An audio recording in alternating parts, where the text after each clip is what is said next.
중국의 여러 문헌에서 나오는 전설적인 조류, 온몸에 맹독을 지닌 새로 묘사되는 짐조. 전설에 따르면 매가 1000년을 살면 짐조가 되는데, 짐조는 나이를 먹을수록 더욱 악독한 성격과 맹독을 지니게 된다고 전해지고 있습니다. 여러 문헌의 기록에 따르면 짐조는 독수리나 매, 백로 정도의 크기보다 약간 크게 묘사되고 있으며, 깃털은 녹색, 보라색, 자주색 등 주로 독을 연상하게 하는 색상이고, 붉은색 눈에 약 20cm 정도의 구리색 부리를 가졌다고 묘사되고 있습니다. 온몸에 도끼가 있어 짐조가 하늘을 날면 그 아래의 모든 생명들이 말라 죽어버리고, 대소변 역시 맹독을 가지고 있어 집과 금속, 암석을 비롯한 모든 것들이 순식간에 부식되어 부서져서 모든 생물들은 짐조를 보는 순간 본능적으로 피했다고 합니다. 짐조는 주로 전갈, 진해, 두꺼비, 독버섯 등을 먹고 사는데, 특히 독사의 머리를 먹는 것을 즐겼고 독이 있는 동물들을 주로 먹었기 때문에 눈, 가죽, 피부, 깃털, 내장, 뼈에도 맹독 성분이 가득하다고 하며, 모든 생명체는 짐조를 먹거나 심지어는 스치기만 하여도 100% 즉사할 정도로 위험한 존재로 묘사되고 있습니다. 이러한 특징으로 짐조의 둥지 근처에는 풀과 나무, 돌 등 모든 것들이 부식되어 있다고 합니다.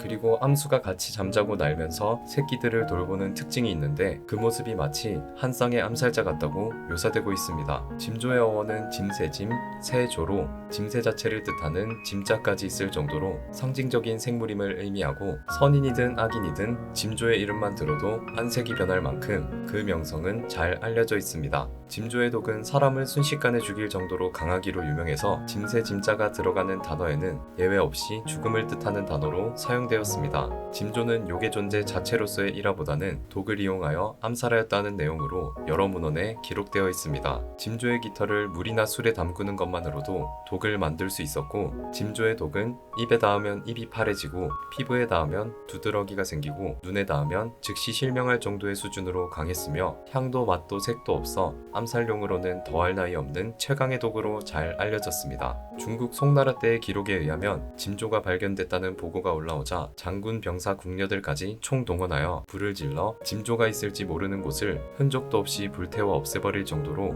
위험한 존재라고 인식되고 있었습니다. 언제부턴가 짐조의 독을 해독하기 위해서는 코뿔소의 뿔이 효과가 있다는 미신이 퍼져 독주에 의한 암살을 두려워한 중국의 고위 귀족들은 코뿔소의 뿔로 완성된 잔을 갖기 위해 갖은 노력을 했고, 짐조에 대한 기록이 사라진 이후에는 코뿔소의 뿔은 짐조의 독뿐 아니라 모든 독에 유효하다, 또는 엄청나게 좋은 정력제이다라는 식으로 와전되어 현재까지 이어졌다는 이야기도 있습니다. 짐조와 비슷한 특징을 가진 새는 실제로도 존재하고 있습니다. 뉴기니에서 발견된 피토이라는 새는 주로 독이 있는 벌레를 잡아먹어서 독을 축적하고, 피부와 깃털에 있는 맹독은 사람의 피부에 닿으면 마비가 될 정도이고, 혈관에 직접 주입하면 사망에 이를 정도의 독을 가지고 있습니다.